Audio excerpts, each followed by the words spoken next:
Geico's motorcycle expertise means I'm covered by people who know bikes like I do. I'm happy as a clam. Disclaimer. No conclusive scientific research has shown clams can experience happiness. I just meant that I feel really good about my coverage. I mean, even if you took the clam out for the best day ever, visiting the zoo, taking a scenic ride, knowing you're insured by specialists, and sharing a strawberry ice cream cone together, the clam would not feel happy, and your strawberry cone would taste sort of clammy. Ew. Geico's motorcycle specialists who know bikes like you do assume no liability for clammy ice cream cones. Geico. Expertise for your motorcycle. O'Reilly. Check engine light on? Take the guesswork out of your check engine light with O'Reilly Veriscan. It's free and provides a report with solutions based on over 650 million vehicle scans verified by ASE certified master technicians. And if you need help, we can recommend a shop for you. Ask for O'Reilly Veriscan today. O'Reilly Auto Parts. Frontier Town, the saga of the Roaring West.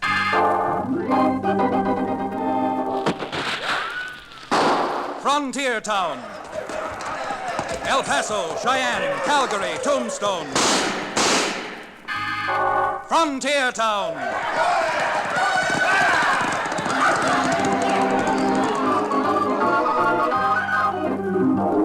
Here is the adventurous story of the early West, the tamed and the untamed. From the Pecos to Powder River, Dodge City to Poker Flat.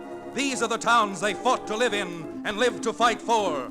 Teeming crucibles of pioneer freedom. Frontier Town!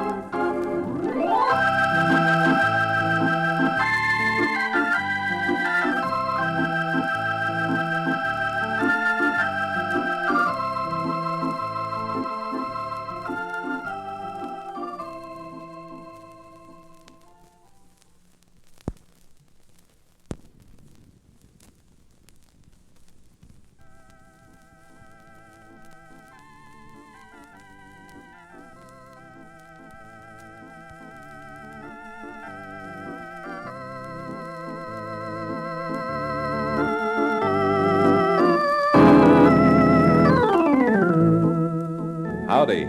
This is Chad Remington, frontier lawyer from the frontier town called Dos Rios. I don't suppose I have to tell you what a frontier town is like with all of its roistering and brawling. But there are some folks to whom the occupation of a frontier lawyer sounds like a tame one. But believe you me, it isn't. Out on the frontier, we seem to have trouble. Nothing but trouble. And when there's trouble, that's when folks go scampering and looking for a frontier lawyer. A frontier lawyer who not only has to know his Blackstone, but his Pinkerton, his Colt, and his Winchester as well. Let me give you an idea. For the past few months, our particular section of the country has been plagued by a continuous series of stagecoach stick-ups. And they were all performed by a lone bandit, who, wearing a mask cut from an Arbuckle coffee bag, had been given the name of the Arbuckle Kid. His system is the same and his attack never varies. Selecting an isolated, lonely spot along the stagecoach road, the Arbuckle Kid suddenly appears, shotgun in hand, and carefully takes up his position, crouching under the near horse. The express box, please. Thank you. And now, get going. And with those few words, thank you, and now get going, the Arbuckle Kid straightens up from his crouching position, slaps the near horse on the rump, and triggering his shotgun, sends the driver and his team off toward the nearest town in a cloud of dust.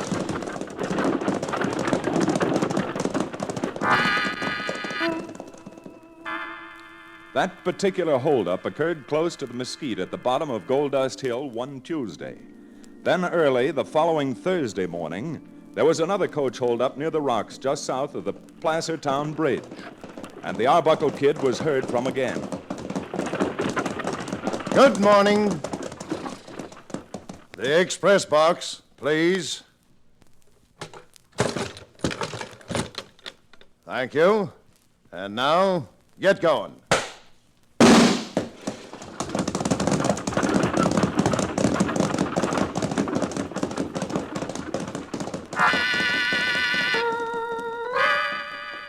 If you think that was quite normal, it was.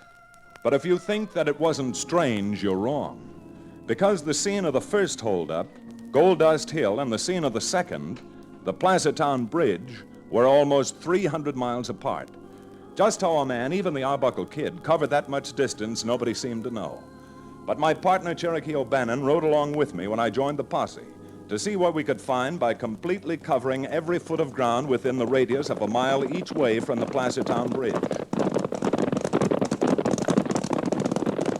Better rein up here, man. No sense in crossing the brae.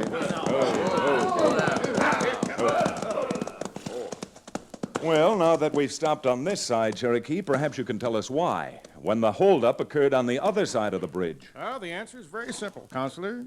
That bridge crosses over something I never had, never will have any use for. Water. In that case, O'Bannon, you ought to do your hunting for the Arbuckle Kid back in New York State. They've got a town there called Rye. Well, if I had my choice in the matter, I'd do my hunting over in France. Isn't that where they got the House of Bourbon? I think we'll have to dispense with the whiskey and just concentrate making you into a chaser, Cherokee. Because if somebody doesn't find this Arbuckle... Hey, who's this coming? Really blue blazes, Chad. I don't know who it is, but he's certainly dressed like a stagecoach company driver. Hey, by God, I'm sure glad I found you out here. All right, what's the matter? What happened? Plenty happened. The upstage was just going past a little draw on Quartz Hill when the Arbuckle Kid stepped out. By Godfrey, blamed if he didn't strike again.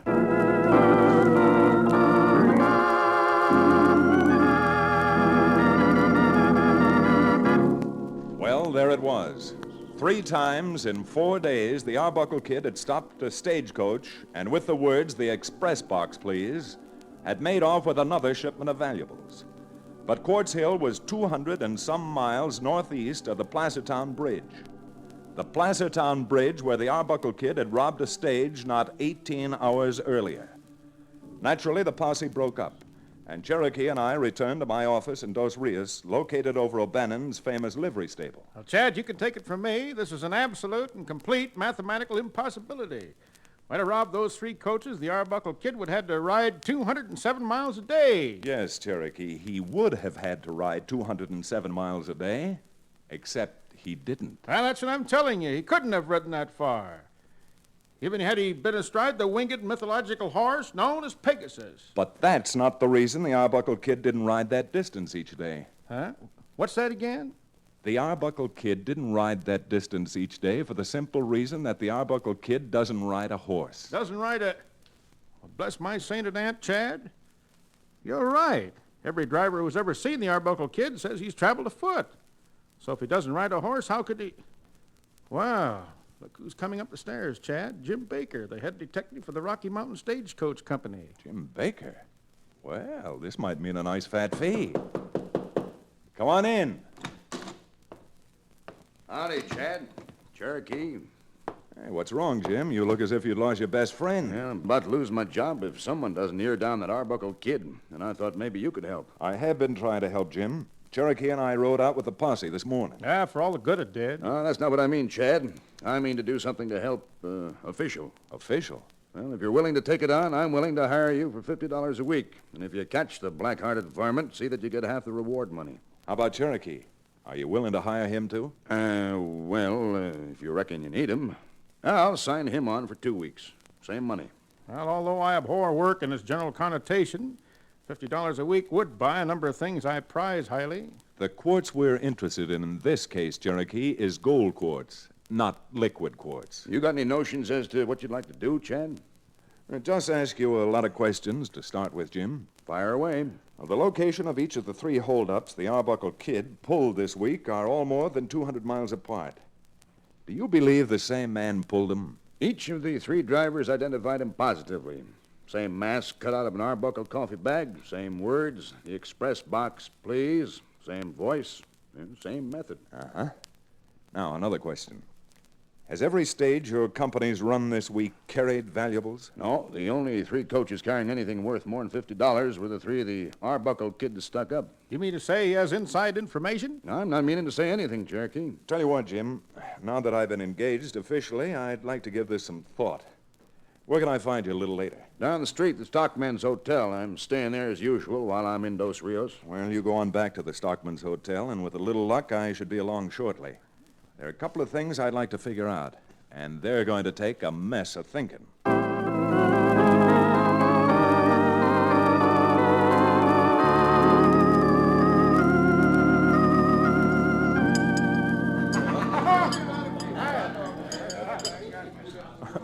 Now, you go right ahead with your supper, Jim, while I do the talking. Well, you're sure you won't join me in something? Well, now that you bring it up, I think I'll just wander over to the bar and... Nothing doing, Cherokee. Not on company time. Well, if you'd only let me finish what I had to say, Counselor, and not jump at conclusions.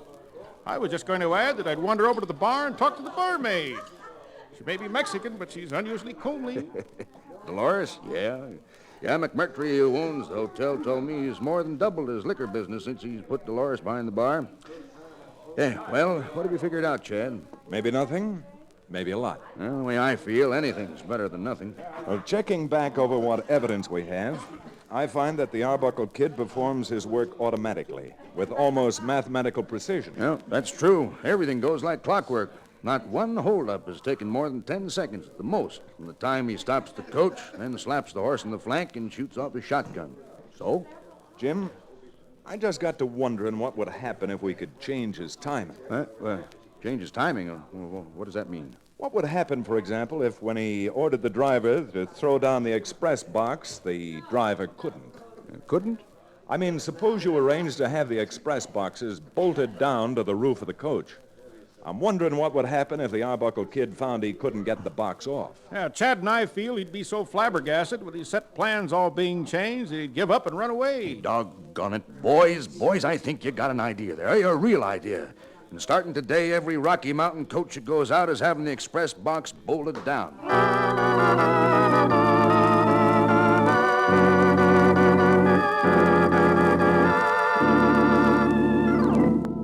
3 days later, the down coach from Steamboat Springs to Rifle was slowing down for the hairpin turn at the top of Sky High Pass. Both the driver and the express messenger, knowing the Arbuckle Kid's habits, had their eyes fastened on the road. And then... The express box, please. Can't. Thanks to you, the company's bolted the boxes to the roof. Yes, I know. So if you'll just take this sledgehammer, be sharp about it. I'll wait. Get busy.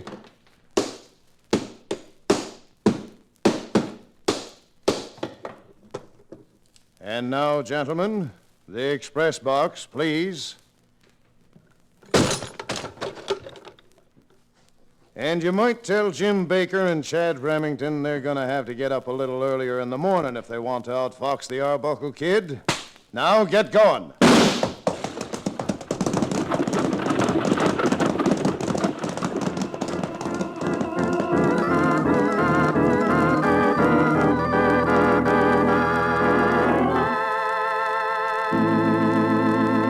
We'll return to the second act of Days of the Road Agent, our exciting frontier town adventure, in just a few moments.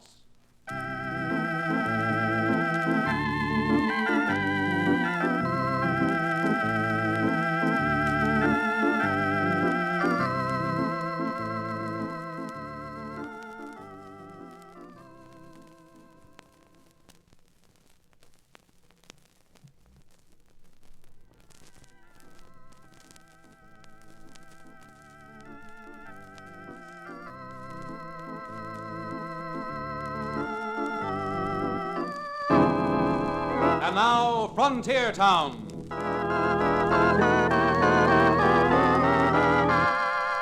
Great idea I had, wasn't it? Bolting the express box to the coach stopped the Arbuckle Kid just about as much as a spider web would stop a locoed bull. Not only were Cherokee, Jim Baker, and I covered with embarrassment, we were covered with consternation. Because here was a thing that not only defied Cherokee's mathematical rules, but the rules of all logic and common sense. A man who doesn't ride a horse traveling more than 200 miles a day, knowing exactly the stagecoach he wanted, and then finally knowing in advance about the express box being bolted down. Well, it had me stumped. Yeah, and just about drove Cherokee to drink. Chad, not only this thing baffling, but it's amazing. Worst of all, it's absolutely impossible. It couldn't happen, and I'll bet it didn't. That's as neat a way as any I know of to talk yourself out of $50 a week, Cherokee. I don't care. Other shows we have for you to enjoy at myclassicradio.net. The Avengers was most certainly not a household name in South Africa prior to the radio series. With no national television service until 1976, the mechanism simply was not present in the country to show television programs to mass audiences. While many other countries reveled in the filmed adventures of John Steed and company, South Africa was not equipped to join in the fun.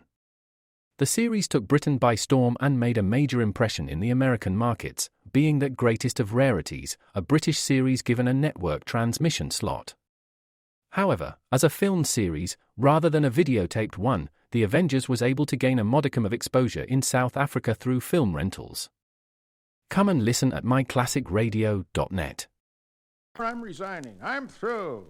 I'm going down to the Stockman's Hotel and buy myself 6 fingers of tonic from the beauteous barmaid, Dolores. If we don't lick this thing, Cherokee, I'm going with you. Well, how do you even hope to lick it? It's like a bad dream. You know, everything that happened up to today, impossible though it may have seemed, could be accounted for. But how this coffee sack bandit found out not only that the box was bolted down, but that I'm working for the Stagecoach Company, that I'll never know. Chad, I realize this is a reprehensible thing to say. Yes? But since the only person who could possibly have known about the box and about us working for the coach company is Jim Baker, do you think the Arbuckle Kid and Jim Baker might be one and the same? I suppose I ought to crawl all over your hump for even daring to say a thing like that. But I've got to admit it is a possibility. Baker would know which coaches are carrying the important shipments, and what's more, hiring us would certainly make his employers think that he's doing everything he can to stop these holdups. Well, for once, you admit that I'm right. No, I'm sorry. I don't admit that you're right. But since I told you I'd go over to the Stockman's Hotel with you, and not being a Welcher, well, let's go.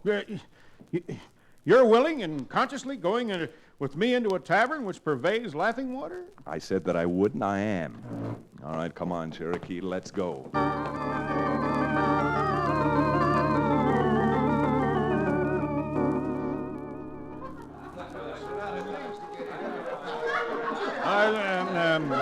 Chad, would you be willing to set me up to another? I'm afraid that last glass Dolores gave me must have had a little hole in the bottom. It had a hole in it, all right. It did? Yeah, it did. Except that the hole was in the top, where you poured it into your mouth. Dolores, will you please bring my friend here another the same? You do not wish another drink, senor? No, I'll play around with this one, thanks. You see, one of us has got to keep a clear head on his shoulders. Oh? We're supposed to be working for the Stagecoach Company, and, well, they've got a shipment going north tomorrow morning. Oh, you think you maybe get Arbuckle Kid, huh, no? The only thing I'm interested in getting right now is another drink. How about it, Dolores, the lovely? See, right away. Must open another bottle. Who told you there's another shipment going north in the morning, Chad? Nobody. But I needed some sort of an excuse not to have another drink. Dolores, come on, Cherokee's tongue's hanging out. Right away, please, senor. Do not be impatient. And if that isn't just like a woman, Mexican or otherwise. Look at her down there waiting on somebody else. Maybe she's afraid of him. See, he's got a Bowie knife he's playing with on top of the bar. Chad Remington, you can get the most ridiculous ideas. Why, do you think that even a hard-bitten vulture like that one would pull a knife and to get a drink? Thank goodness, here she comes. Very sorry, must keep you waiting. Other man drinking from bottle already have opened. But for waiting, I give you extra good measure. There you are, Dolores, and an extra 4 bits for you. Oh. All right, come on, Cherokee. Come on? But I haven't even raised this glass to Come on, Cherokee. You and I are going to work.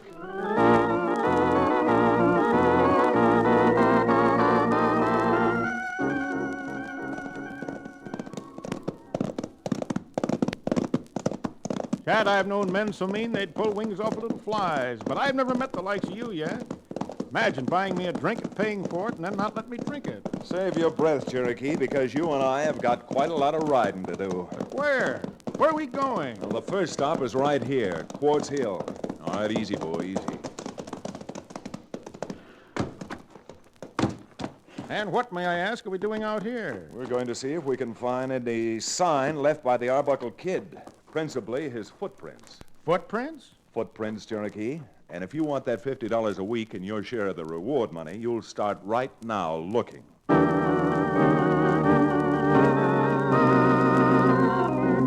By late the next afternoon, Cherokee and I had been not only to Quartz Hill, but to Placertown Bridge and the other two places the Arbuckle Kid had visited lately. And on returning to my office, we had 4 pieces of paper, each with a sketch, the outline of a boot print. All right, Chad, I'll admit that the boot prints are different. Different. One's about size 8, this one's a 10, and the one on the left is a good 12 and a wide width. And the last one is small enough to be a large woman's size. But what does that prove? The Arbuckle Kid must be smart to get away with what he's done so far. So doesn't it follow that he may change boots just to avoid detection? It might, but I don't think that it does. Because I think that there are 4 Arbuckle Kids. You what? 4 men, all the same general build, all with the same approximate voice quality, but all wearing different size boots. But why, Chad? Why? Well, how else could the Arbuckle Kid hold up stages more than 200 miles apart? You know, that's a brilliant deduction, Chad. When did the idea occur to you? Yesterday in the bar at the Stockman's Hotel. Another proof of the stimulating and efficacious results of imbibing and drinking liquor. Not at all. It's just another instance of what happens when a man keeps his eyes open. Because while you were so busy drinking and trying to get still another drink, I saw 2 men come up to the bar, each of whom laid down a Bowie knife. A Bowie knife? How did a Bowie knife get into our conversation? It got into our conversation by the simple expedient of my starting to believe a Bowie knife is the letter of introduction the Arbuckle Kid and his alter egos use to get information from your most attractive Mexican friend, Senorita Dolores. Counselor, if you don't mind, I'm going over to the doctor's. There must be something wrong with my hearing. No, there's nothing wrong with your hearing, although there may be something wrong with your believing. You mean to sit there and look me square in the eye and tell me you think the lovely Dolores is the Arbuckle Kid? No, I don't. But since Jim Baker lives at the Stockman's Hotel while he's in Dos Rios, which is quite often, and transacts his business there, I'm starting to think that Dolores picks up what information she can gather and passes it on as a go-between. But what about these 4 bandits you say passes one? Are you sure of that? I'm not sure of anything, Cherokee. But as that stage driver said, by Godfrey, we're certainly going to find out. All right, come on, O'Bannon. You and I have got another 40 miles to ride, and we're going to burn up the road to Steamboat Springs and find our friend Jim Baker.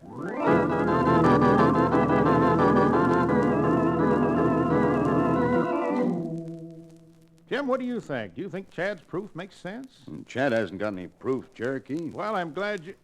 Huh? No proof? But the boot prints? Blackguards with the Bowie knives? All of that is far from being proof, boys. Well, you can't say that I didn't try, Jim. All I'm trying to say, Chad, is you've turned up the first clues. The only clues we've had in 16 months.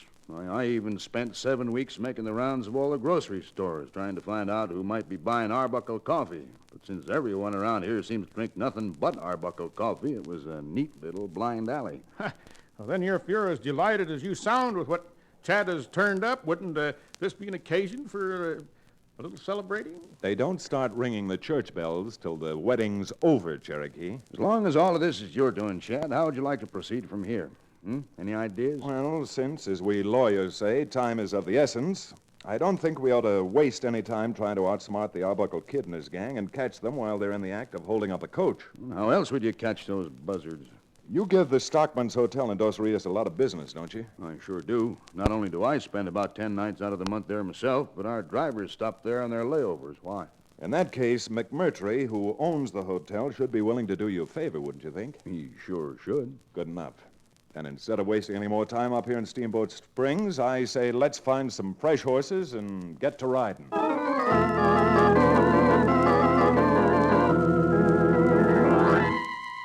With McMurtry's help and without the lovely Dolores being aware of it, the crowd in the cafe at the Stockman's Hotel suddenly thinned out until there was nobody there but Cherokee, Jim Baker, and myself.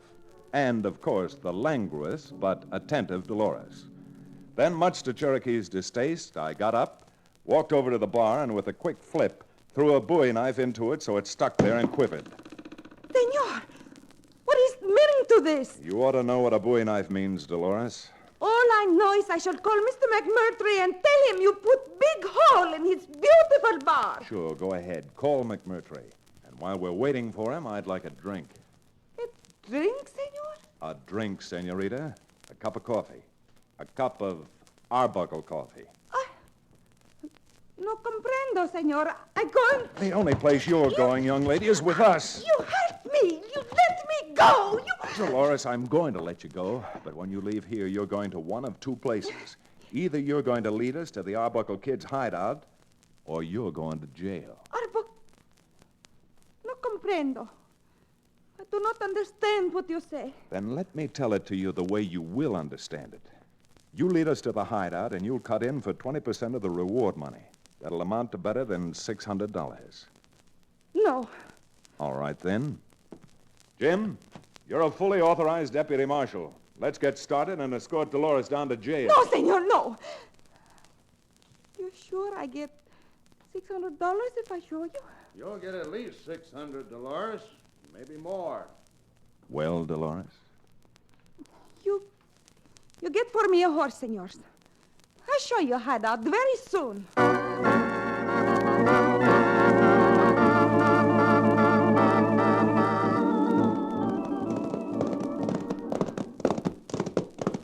So that's the hideout cabin. Better stop and get off here, Chad.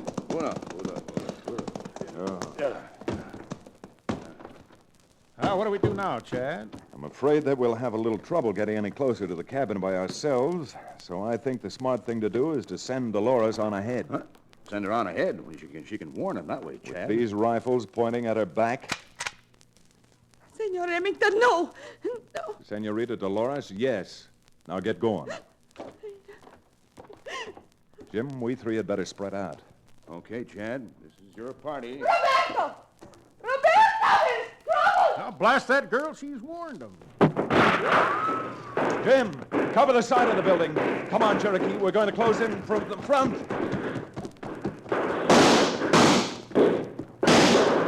Man, she's been shot. Use your rifle, Jim. Use your rifle.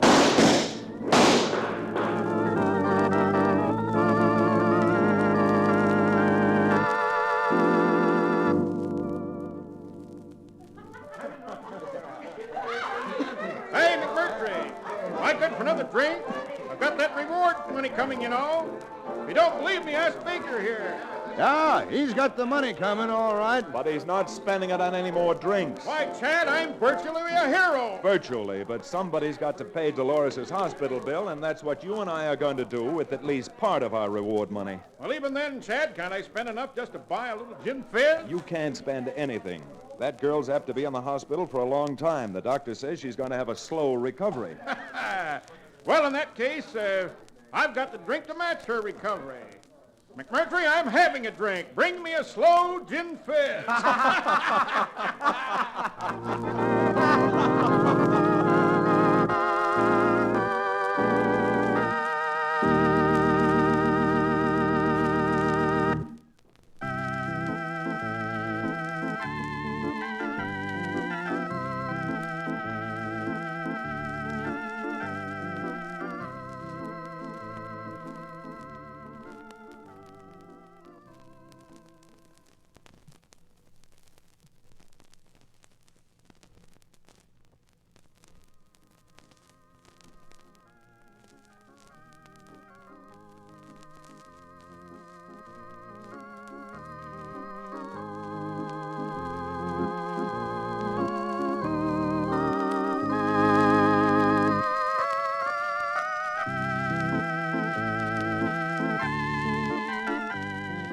Frontier Town, starring Reed Hadley and featuring Wade Crosby, is a Bruce Ells production.